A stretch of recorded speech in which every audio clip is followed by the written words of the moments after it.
Greetings, students in the Department of Information Sciences at the Catholic University of America. My name is Maria Mazanga. I am an assistant professor in the department, and I am here to talk a little bit about how to write up your blurbs for your portfolio artifacts. So if you have not yet watched Dr. Dali's presentation on the portfolio guidelines, which will be becoming the main assessment for you to graduate from the program, um, I urge you to go listen to that before you listen to this. This focuses on blurbs for the individual artifacts. Dr. Dali's presentation gives you an overview of the portfolio guidelines that you'll need to be well aware of as you begin the program. So what I did here is I just chose 3 elective courses that I have examples or artifact write-ups, what to say, how much, how to link the work to a program competency. So let's get started. What is an artifact write-up? Well, this is just a short blurb that introduces each artifact, first to your advisor, and then eventually, if you so choose, you'll want to use these descriptions for your employers. There's no set word count. Instead, you're going to write it by what it contains. And we've outlined 7 elements for you, and let those 7 elements set the length. You know, a nice tight paragraph or 2 will be plenty for this. You don't want it to be too long, obviously. So first, you'll put your course title. You're not going to put your course number because they won't know what that means. And we don't need to know what it means because we already know the numbers. So course title to begin with, whether it was a core or an elective. And of course, as you know by now, you'll need artifacts for your 4 core courses and 5 of your electives. And as Dr. Dali pointed out, you can have more than that. You can have as many as you want, but 9 is the total. And you're going to say core or elective. You're going to do a 1-sentence description of the project, not the class, the project. What was the project? And then 2 or 3 things that you learned, the lessons that mattered most for the project itself. Then you'll talk about the specific skills that you gained. You're going to name the concrete competencies that you gained. And then one competency link in the program's own words, right? And I've outlined those for you below. The program has 6 competencies: professional identity, management, information, resources, information services, information organization, and technology. You'll have 1 competency link. And then you'll, of course, link to the artifact. So you're going to end by pointing to the actual artifact itself. So I started with a course that I teach, History and Theory of Cultural Heritage Institutions. This is an elective course. And really, this course is built on genuinely contested questions. And notice how the write-up is clear about this, right? You're going to want to highlight what the course actually emphasizes itself, and how it names the competencies: professional identity and information resources. So I wrote these up in a very sort of like basic voice of the student themselves. So this is in the first person voice of the student. You know, the artifact comes from my elective course, names the course, then it says what it did. This particular blurb is on leading a 20-minute scholarly seminar on a chosen topic in cultural heritage theory.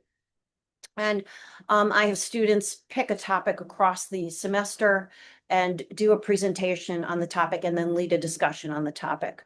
And there's all different topics throughout the course. For example, provenance and repatriation, cultural memory, ethics and social justice.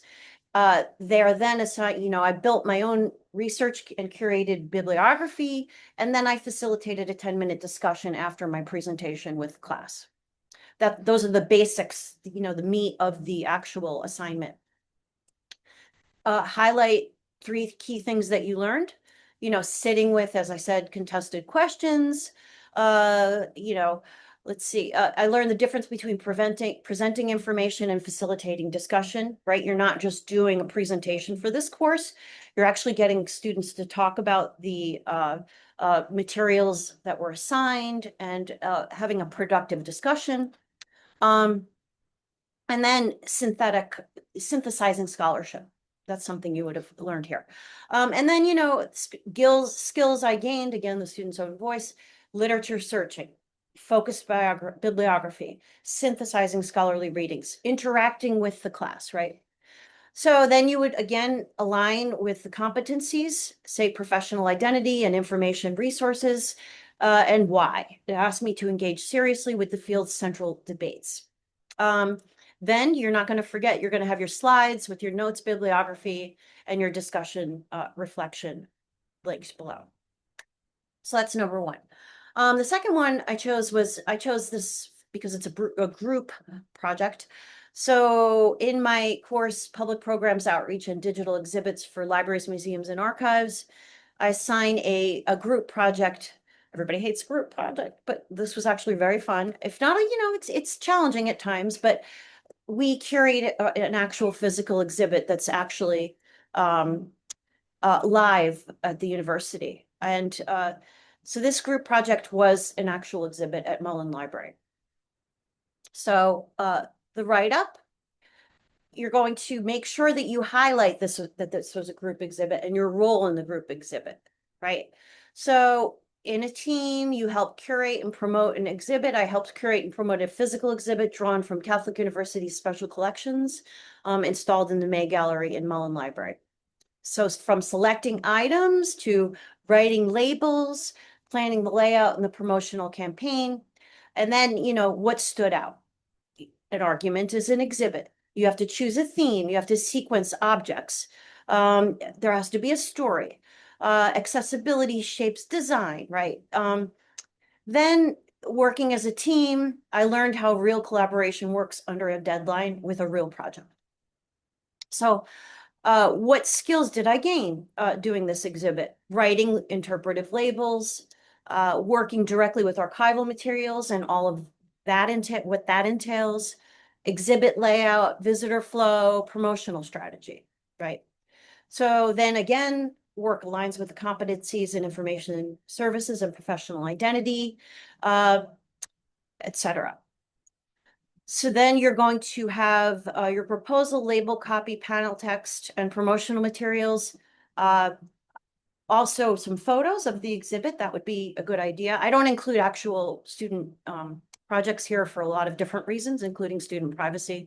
But you're going to include whatever you're comfortable with including here. Certainly for your advisor, you don't have to make these public, but you choose what you want to go into this as far as the public goes.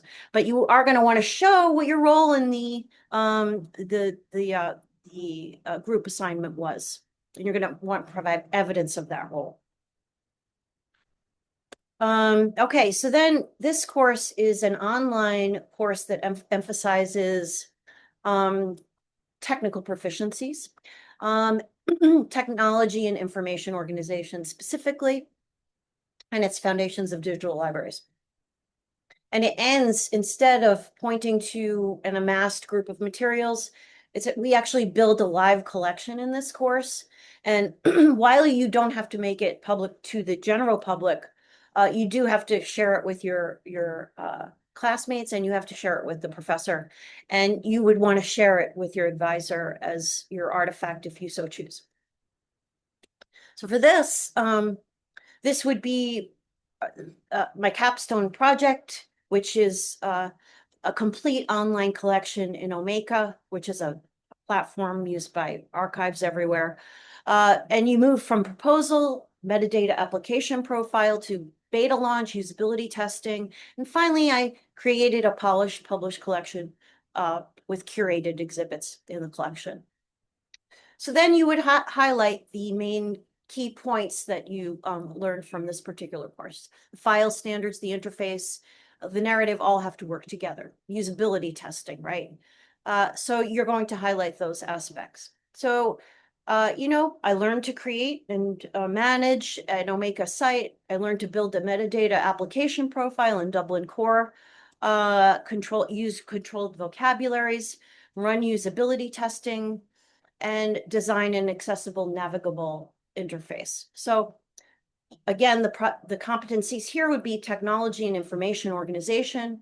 And then you're going to link at least to your advisor to the actual site that you created. So that's another example, a different sort of example, right? A live collection. So, in sum, two things people miss. Make sure you name those competencies in the program's own words, so that your advisor understands where they fit in and potential employers understand where they fit in, not just a general description of your skills, right? And then don't forget to end every write-up by linking to the actual artifact, okay? Make sure that's there too, okay? If the work was a group project, make your own role legible and clear in that project. And if it's something that's still online, you're going to want to link to that. So these are just a few examples. You can come up with your own creative ways of presenting your blurbs, but we do want you to follow this general format. So any questions, be sure to ask your advisor or ask me. We are happy to help you with this. And we are really looking forward to starting this aspect of the program. So thank you and good luck with your portfolios.